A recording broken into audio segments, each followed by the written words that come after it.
Assalamualaikum warahmatullahi wabarakatuh. Sehat kan anak-anak? Tetap jaga kesehatan ya. Pada hari ini kita akan belajar tema 1. Selamatkan makhluk hidup. Subtema 3. Ayo selamatkan makhluk hidup.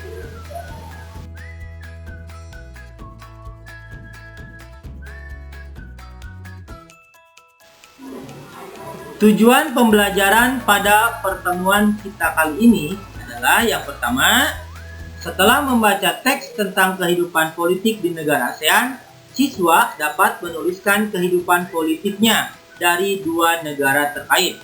Kondisi geografisnya juga dengan benar.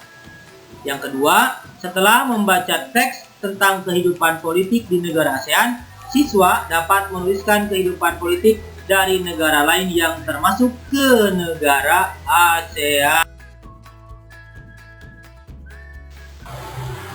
Pada pembelajaran kali ini, yang akan kita bahas adalah negara-negara di kawasan ASEAN. Negara yang pertama kita bahas adalah Brunei Darussalam. Brunei adalah negara kecil yang terletak di bagian utara Pulau Kalimantan. Brunei berhasil memperoleh kemerdekaannya pada tahun 1984. Setelah hampir satu abad berada di bawah kekuasaan Inggris. Saat ini, Brunei merupakan negara yang pendapatan per kapitanya tertinggi di kawasan Asia Tenggara. Sistem pemerintahan Brunei berbentuk Kesultanan Islam yang dipimpin oleh seorang sultan.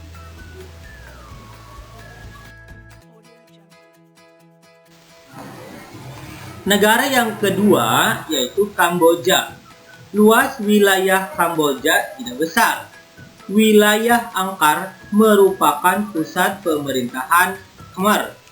Kaisaran ini menguasai sebagian besar daratan utama Asia Tenggara di abad ke-9 sampai dengan abad ke-23.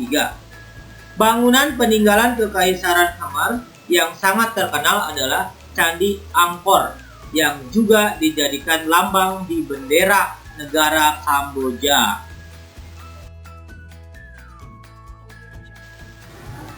Negara selanjutnya yaitu Laos.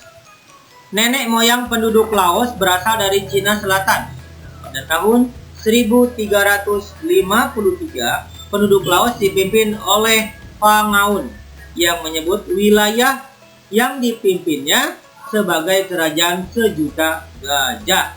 Kerajaan besar ini bertahan hingga tahun 1700-an sampai akhirnya terpecah belah. Sekitar tahun 1800, sebagian besar Laos dikuasai oleh Siam. Kemudian Prancis mengambil alih dan memerintah di sana tahun 1893. Pada tahun 1893, Prancis mengambil alih kekuasaan. Pada tahun 1954, Perjanjian Geneva menetapkan Laos sebagai sebuah negara yang bebas dan netral. Perang saudara masih berkecamuk antara pasukan yang setia kepada pemerintah melawan gerilyawan komunis Pathet Lao.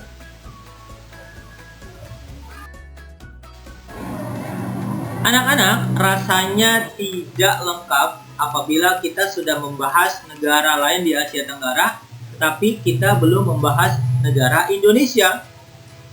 Indonesia merupakan negara dengan luas wilayah terbesar di Asia Tenggara.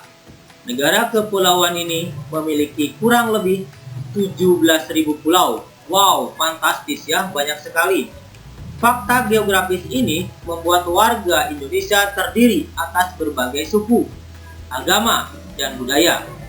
Ada ratusan suku serta ratusan dialek di seluruh wilayah Indonesia.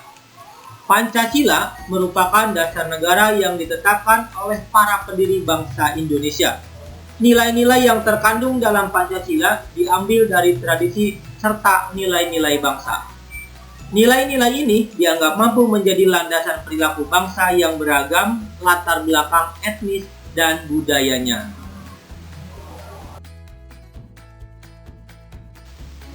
Anak-anak, tugas yang pertama, yaitu menuliskan kehidupan politik dari dua negara ASEAN yang sudah kita pelajari tadi di buku tugasmu ya. Kalian tulis di buku tugas kalian, kehidupan politik dari dua negara ASEAN yang sudah kita pelajari tadi.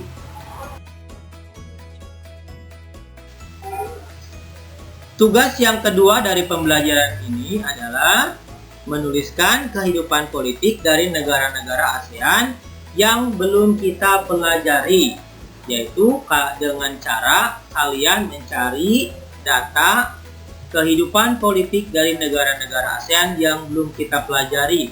Silakan kalian tulis di buku tugas kalian. Alhamdulillah, pembelajaran kita kali ini sudah selesai dan mudah-mudahan bermanfaat bagi kita semua. Bapak cukupkan sekian. Wabillahi taufiq wal hidayah. Wassalamualaikum warahmatullahi wabarakatuh.